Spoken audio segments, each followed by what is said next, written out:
EB5 visa ఇప్పటి వరకు current list లో ఉందండి. కరెంట్ లిస్ట్ అంటే మనకి వెయిటింగ్ లిస్ట్ లో ఉన్న వీసాలు ఎక్కువ అయిపోయినాయి కాబట్టి EB5 వీసాని ఆప్ట్ చేసుకున్నాం. ఎందుకు?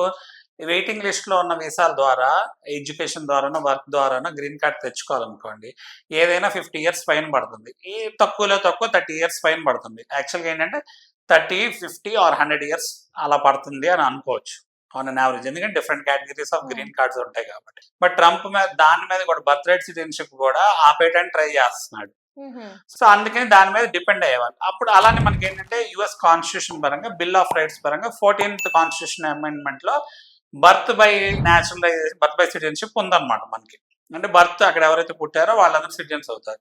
అయితే దీన్ని మిస్యూజ్ చేస్తున్నారు. లూపోల్ గా టూరిజం మీద కంటం, ఇల్లీగల్ ఇమిగ్రెంట్స్ వచ్చేసి కనేయటం, లేదా ఎవరు పడితే వాళ్ళు నాన్ ఇమిగ్రెంట్ వీసాల మీద కనేస్తున్నారు అని చెప్పి దాని మీద స్టే తీసుకురావటం, ఎగ్జిక్యూటివ్ ఆర్డర్ వాళ్ళకి క్యాన్సిల్ చేయడం, మ్యాండేటరీగా ఏంటంటే ఎవరైతే జీసీ హోల్డర్స్ కానీ వన్ ఆఫ్ ద పేరెంట్స్ లేదా సిటిజన్ అయినా అయి ఉండాలన్నమాట.